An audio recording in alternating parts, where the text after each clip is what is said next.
Poem by the Rev George Knowles, Part 3.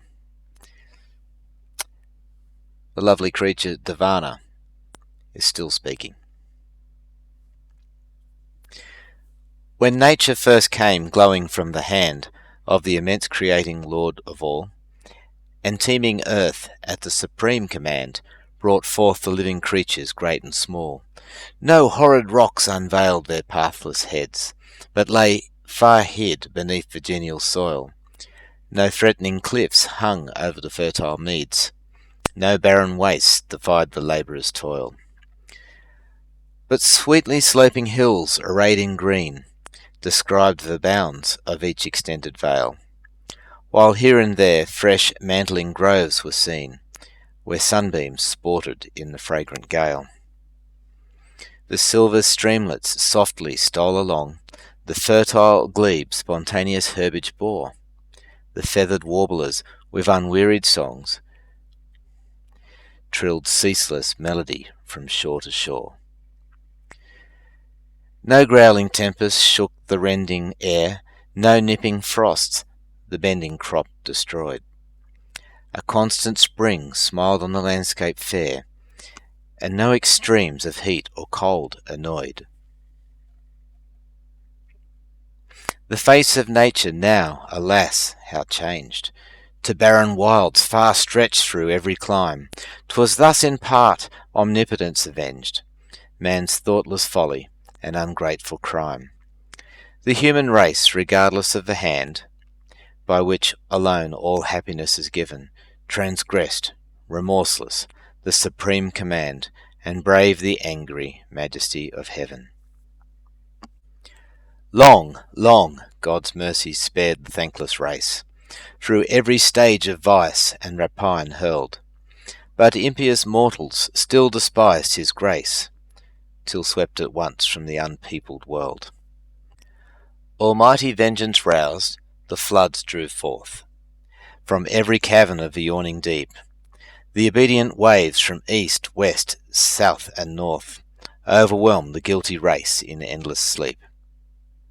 One darling family alone preserved, whose constant care was to do naught amiss.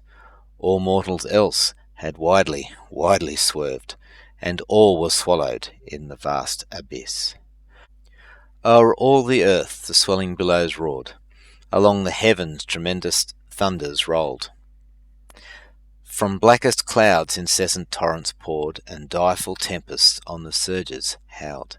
The raging waves gored up the softened mould, and heaved the rocks out of their latent beds, and as the whirling waters wildly rolled, they formed rude hills, and reared their spiry heads.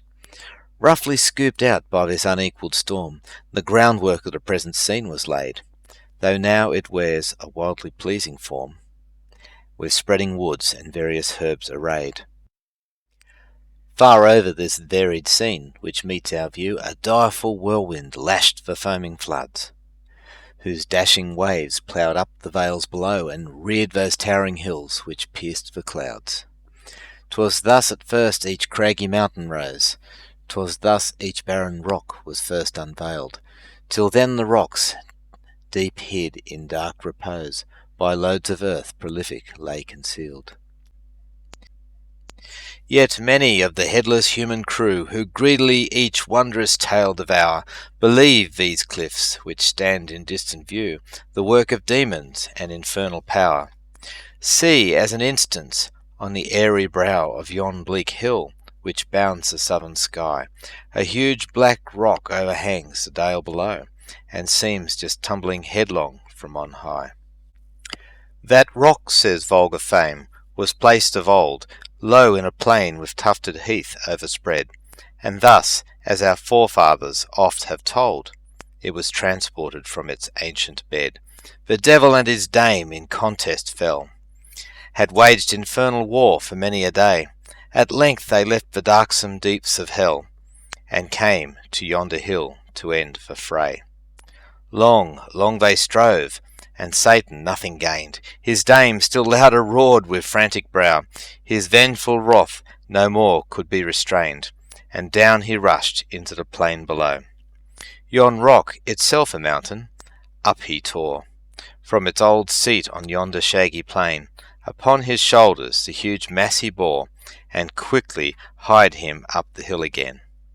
Again the infernal fury raised her voice, for horrid sound rung through the echoing wild, whilst rocks, amazed at the terrific noise, stood trembling like the goblin-frighted child.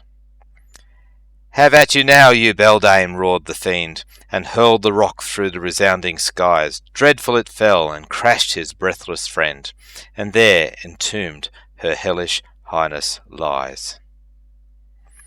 The wayward fancy of the human mind delights to hatch such wonders, far too wild, to gain the slightest credit in a mind where heaven-born reason holds dominion mild. Such wild imaginations let us spurn, while to the basis of the western sky, round the horizon vast our eyes we turn, where endless mountains rear their heads on high. There, towering keen, overlooks a tenfold cloud, and shoots its conic head into the sky, while sable mists its sloping sides enshroud, and halfway hide it from the wondering eye. There, mottled over with eternal snow, vast Loch Nagar its craggy summit rears, where scarce the wildest mountain herb can grow, but hoary rocks seem silvered over with years. The mountain hare, in coat of ermine pure, along the sky-topped hills in safety runs, and there she crops the scanty herb, secure from wide-mouthed bloody hounds and murdering guns. But oft impelled by winter's savage blast, down to the plains in quest of food to roam, the hapless wanderer falls, she breathes her last, and never, never sees her native home. The thundering tube inflicts a deadly wound, her snow-white fur bathed in her crimson gore. She staggers, halts, then, tumbling to the ground, she falls, and never, never rises more.